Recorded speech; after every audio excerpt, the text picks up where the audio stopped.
And now for our special episode on the state of the MCU. Da-da-da. So once again, I'm Jay. I'm Derek. And I'm Ian. And welcome to part 2 of this week's special two-parter episode, if you're from Massachusetts. We talked about Deadpool, Wolverine, and that brings us right now to the state of the MCU as revealed to us at Comic-Con 2024. So let's get right into it. The first thing, upcoming movies. Derek, what's coming up?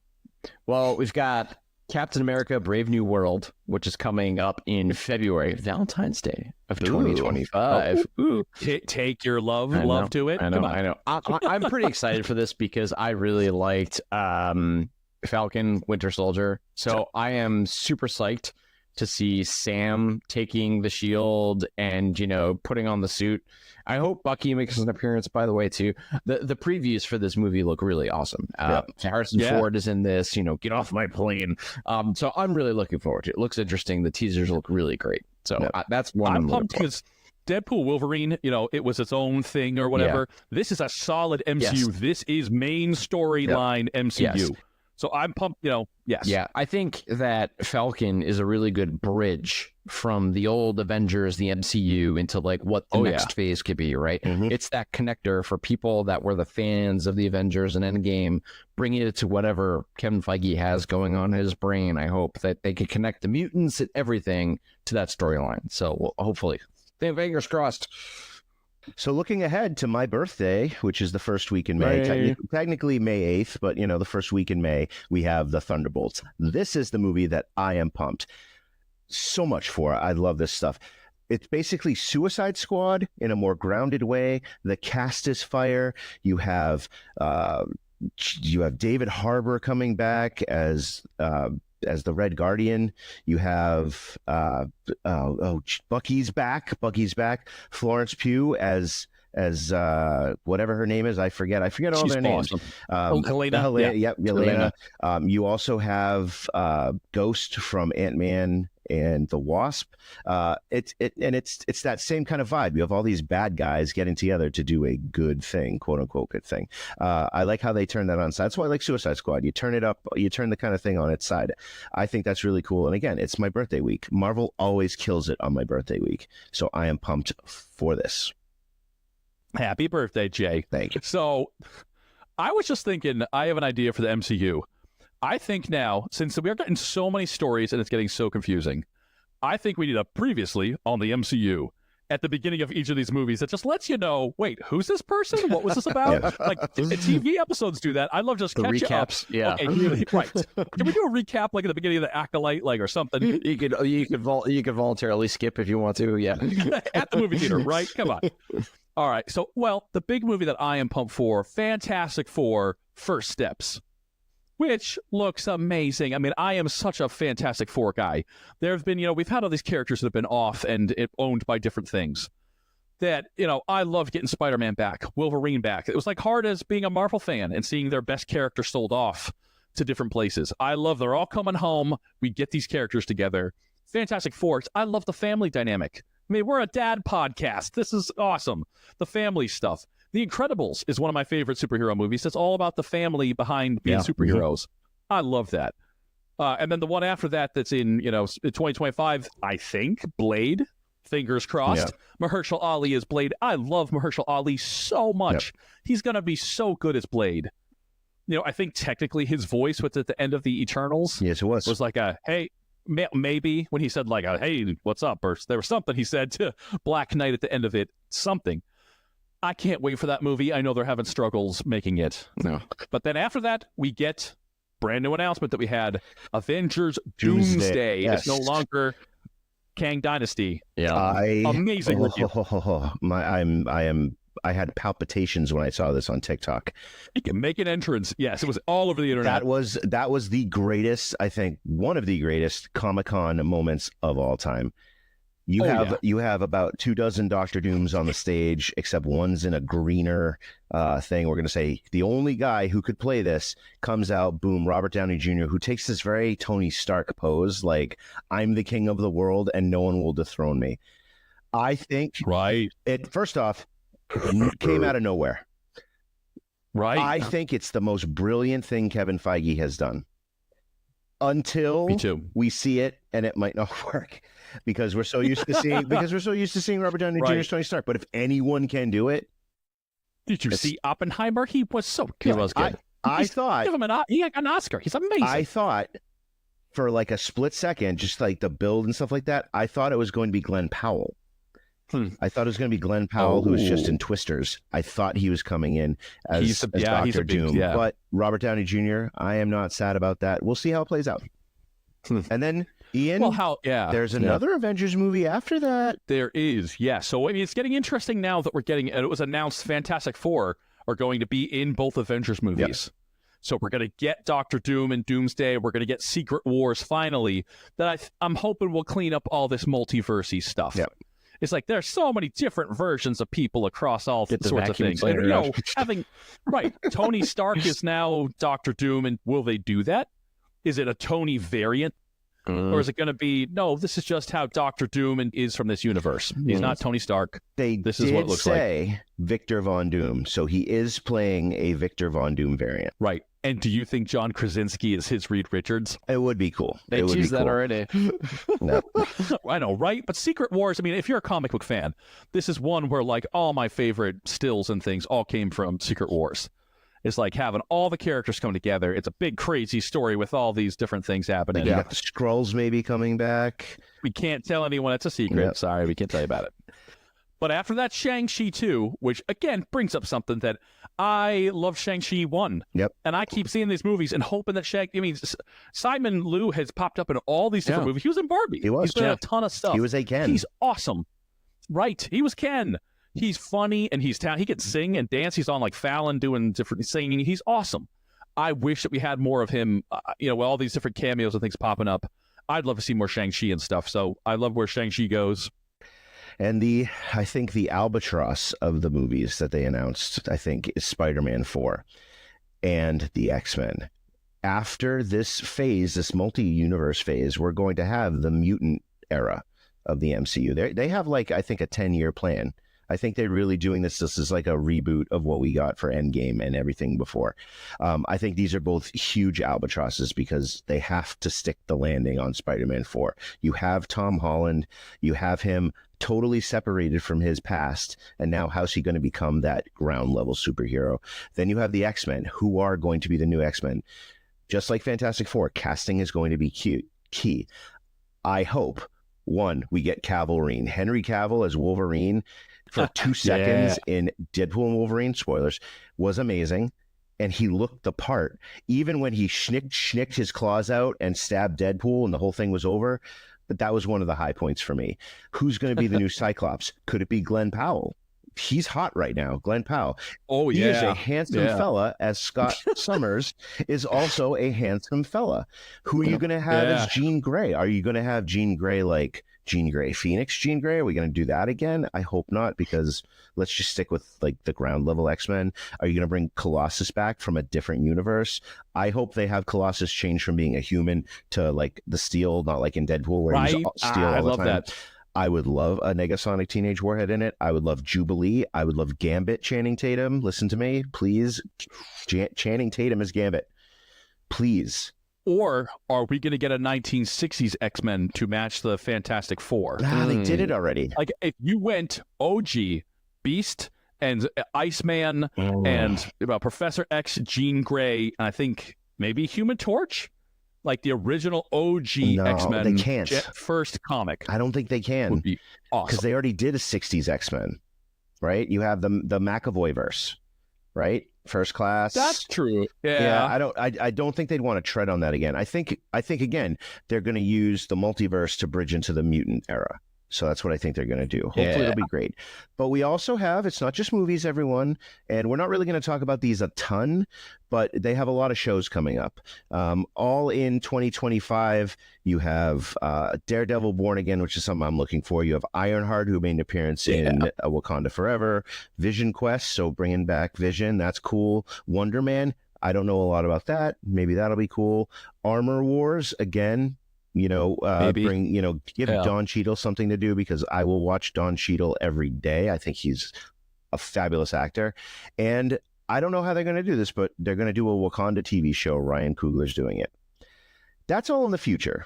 What's coming up soon? You have Agatha all along in September leading up to Halloween. Okay. Catherine Hahn is funny. I don't know how it plays into the MCU, but it's good. It's good filler for Halloween. I'm okay with it.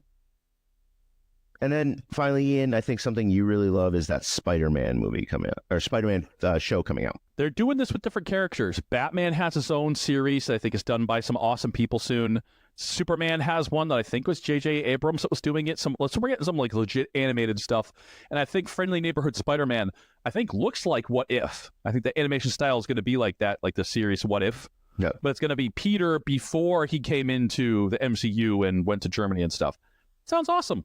Give me like a Spider-Man origin story, like what happened with Peter. So basically, pre-Iron Man coming to the apartment and eating Aunt May's date nut loaf. Great. Show him getting bit by a spider. Show him doing that stuff. I'm all about that. Is Tom Holland going to voice Spider-Man? Maybe no, because I heard a thing about how much they can use him. Between Sony and Disney, they might find a voice match, because if this is using an appearance, why waste a Tom Holland that you have? You probably need him for Secret Wars or something. You know what they could do? They could use that AI the kids are talking about. Oh, well, that's interesting, right? Because there should be another Spider-Verse movie coming too, right? Yes, and that's in the Sonyverse. That'd be in the Sonyverse, right? Yeah. So that's highly successful. So that's interesting. They are going to do an animated in the MCU. You're bringing up a lot of good stuff. Where's our live action Gwen? Where's our live action Miles Morales? Yes. Out of all the characters these days, that's who I want to see. That'd be very cool. I think it's proved in these cartoons that they have landed with audiences. Oh, yeah. The Spider-Man games for PlayStation. There's a kids show that has Miles and Gwen and Peter. Yep. Come on, I've seen MCU. tons of Where little are girls you? dressing up as Gwen for yeah. Halloween. So I was, I mean, where are those characters? I think they are top tier Marvel characters right now. Yeah, absolutely. I want them in the MCU. That should be Spider-Man 4. That should be the introduction. That'd be very cool. No one knows who he is. He's going to meet Gwen Stacy, and some way Miles Morales is going to get his powers. Yeah. Don't know. Or at the end of the next Spider-Verse movie, it goes into a live-action world, and it ends on that. And that's where we pick up for Spider-Man 4. You have just mic drop. blown my mind, sir. Okay, so that's the first half of the episode. We just want to go over kind of the announcements, right? The second half, we wanted to ask ourselves some questions that came out of Comic-Con. And part of it has to do with what we just talked about in our last little episode, Deadpool and Wolverine. So did Deadpool save the MCU? How does this film change the MCU? It doesn't. It doesn't need to. That's okay. I thought it was gonna. Again, we don't want to tread over the same bridge again, but I don't think that Deadpool and Wolverine had to change the MCU. I think it was just fine the way it was. Now, Derek, was Deadpool the Marvel Jesus? No, he's not Marvel Jesus. But I also hope that Hugh Jackman isn't going to be doing this until he's 90. And I hope if they are going to recast Wolverine, they will pass the torch to somebody like Henry Cavill, like you were talking about, Jay. That would be very cool. But we do need to move. We do need to move from the old movies to the new movies, right? And I feel that going back to the if you want to call it that, the Hugh Jackman, it's like going to The Rock to a movie, right? Like, oh, we need him to play Wolverine. He's going to be Wolverine. And I get it. That should be like the last hurrah. So, my 2 cents. Yeah. I think audiences are mature. So many people have played James Bond. Yes. And we understand they're all in the same universe. That all the James Bonds don't have to come together, and it turns out it's a multiverse. I think if you recast a character, we can just know that it's still Wolverine. I mean, we're mature enough. Come on, we could do that. So, yeah, I think with all this multiversal stuff, this movie, did Deadpool save the MCU? I think with the TVA, I got really confused seeing that in the trailers. I don't really know why the TVA was involved, kinda. I don't think that was necessary. After Loki, I mean, we ended Loki where he's holding all the branches together. It was all going to unravel, and then, this is also kind of the plot of Loki with Deadpool. Loki was holding it all together. So it's just kind of funky. I don't know why we have the TVA in this or how that happened. And at the end of Doctor Strange in the Multiverse of Madness, he has Charlize Theron there, and there's like a rift in the space-time continuum. And I feel like all this is very confusing. But I wish they just didn't advertise Deadpool as having to affect the MCU. If we knew this was self-contained, I think I would have been a lot happier. Going, hey, here's a ride with these 2 characters we love. but I do not think he saved the MCU. He'll be a fun addition. Yes. Ian, continue with your thoughts with this question. Is the MCU headed in a positive directions, i.e. we have the Russo brothers coming in, we have RDJ as Doctor Doom, we have the Fantastic Four coming. Is the MCU headed in the right direction, Ian? I'm going to say yes, and only after Comic-Con. I think Comic-Con was very important to show folks, because after Deadpool Wolverine, I was a little shaky because they keep adding new characters. And I care so much about these characters. I mean, I see a movie and I love them. And I want to see, is Miss Marvel okay? She was left in the middle of a really hard spot. It's like, I want to see these characters again, and they're just off floating somewhere. There are so many characters now. But I do think with them going, all right, we're doing Fantastic Four, Doctor Doom, X-Men, I feel like I'm finally getting the characters that I have been complaining as a nerd for years not having. Mm-hmm. And the Russo brothers are another one that is like a vote of confidence for me. They made Endgame. They made Infinity War. Give them all the money. Come on. They were so good. Those guys understood the characters, and those movies shouldn't have worked with that many characters. Yeah. Endgame was too good of a movie. It set my it showed me the power of long-form storytelling and when all those threads can come together and pay off moments. Yep. It was too good. I mean, I know we all freaked out. We just lost our minds at that movie. It's hard to have that and then see stuff after that. I feel like I keep holding things up. I shouldn't be as a fan. I should just chill and like let the MCU do its thing. I wish I could just eat popcorn and like not be that guy. But, Endgame landed so hard. So, yeah, I loved it. Derek, what do you think? What do you think? Is it going in a good direction? It's way too early to tell. We've been told that we're going to be building to something, I think, all along, and we still haven't seen anything yet. We keep on hearing this story, right? Like, there was going to be a plan. There's a plan. There's a plan. There's a plan. I think we've been waiting 4 years for a plan, right? So I'm getting a little fatigued. There have been a lot of one-offs. Some of them have been good. And I think, like you said, we're just waiting for the chess pieces to be finally put in play. So I'm waiting for the big payoff. I agree. It really is too soon to decide. And my only big question is, as someone who is kind of like lukewarm on the multiverse right now, how are the mutants going to come in? How are they going to do this? We know Kamala Khan is a mutant. We know that. How are the rest of them coming in? What's going to happen with that? So in that vein, how would we change what the MCU is doing now? Derek, how would you change where the MCU is going right now? In my opinion, you got to connect everything. There needs to be some sort of connection, right? I mean, I think that pretty soon Marvel's going to fall victim to the DC curse, where there's all these different things that are all just disparate and they're not connected together. And I think that's what made the Avengers so great. I think that you need a common thread, and it's not a timeline. It's not a timeline. It's a story. It's a plot. It is, it is characters coming together because that's what you want to see. That's what the comic books do. That is the best part of the comic books, when all these characters come together and they have their separate stories, but when they come together and you have these epic tales, I think that's where you get your bang for the buck, and that's what Avengers did. I don't like doing homework for movies. I assign homework to my kids very rarely because they're not going to do it at home. They're too busy watching movies. Doing homework for movies, it's too much to ask for the lay people. But the nerds and the geeks, people like us, we're going to do it. We're going to watch the stuff. They put it out. We'll watch it. It's a pretty symbiotic relationship.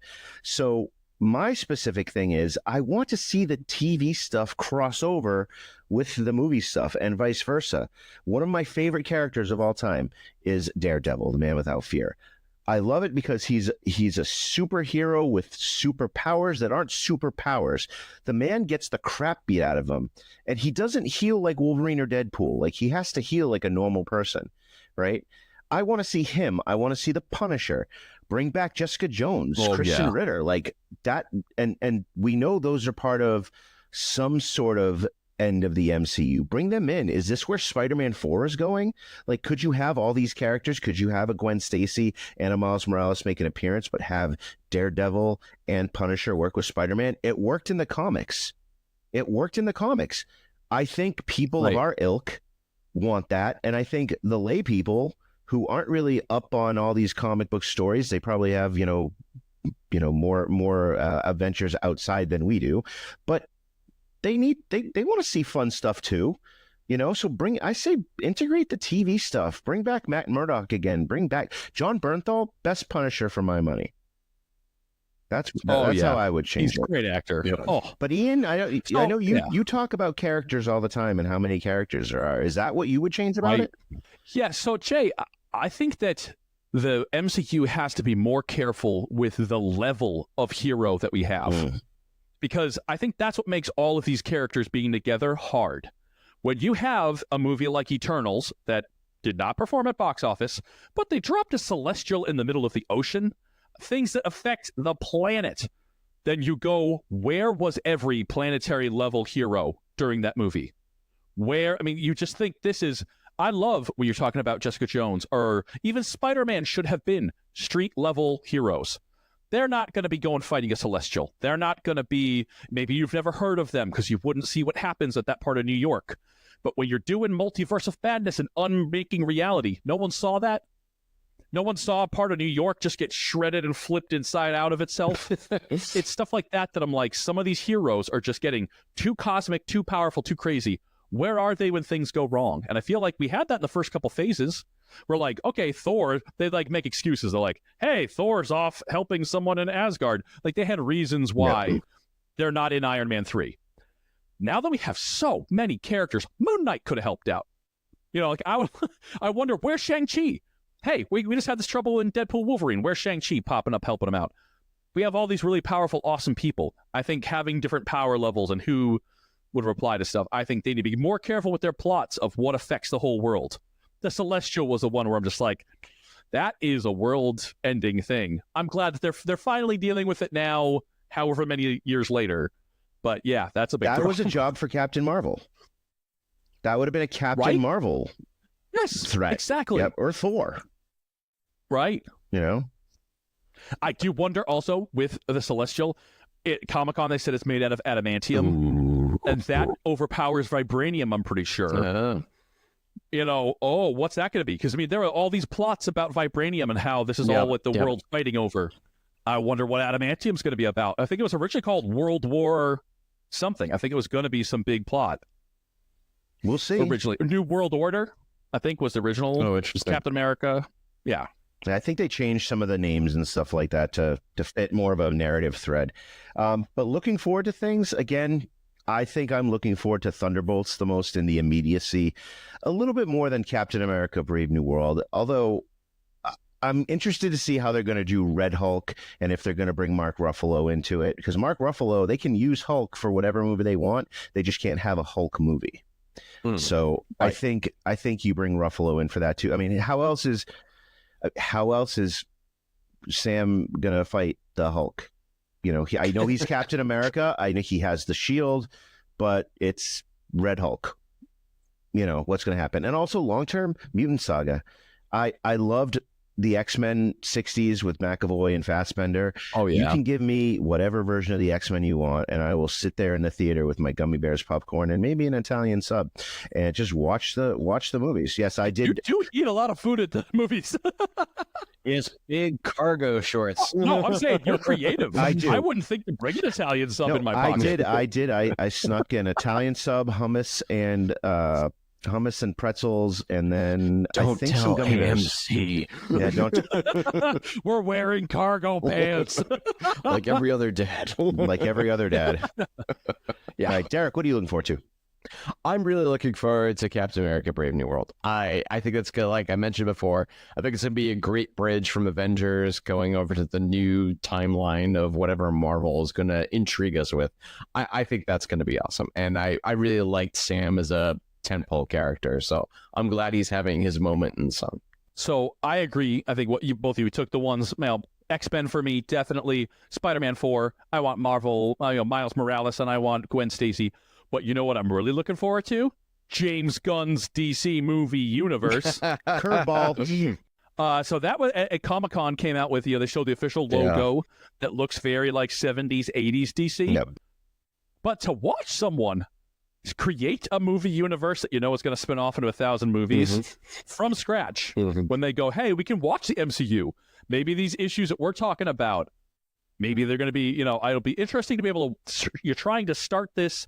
When Iron Man 1 came out, When all these X-Men movies came out, they were not doing this giant 45-movie saga. Nope. They weren't doing that. They were doing contained stories.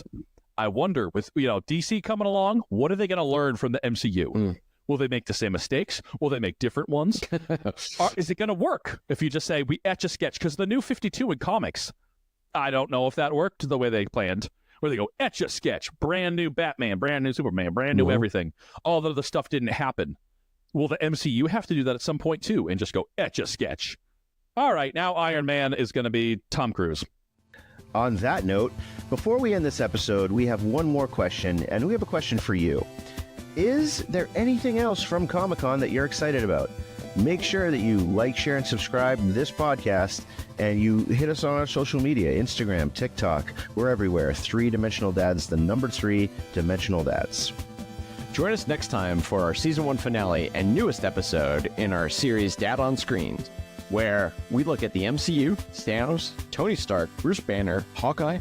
Sure, they saved the universe, but were they good dads? Find us on YouTube, Apple, and Spotify at 3 Dimensional Dads. 3 friends, all geeks, exploring every dimension of being a dad.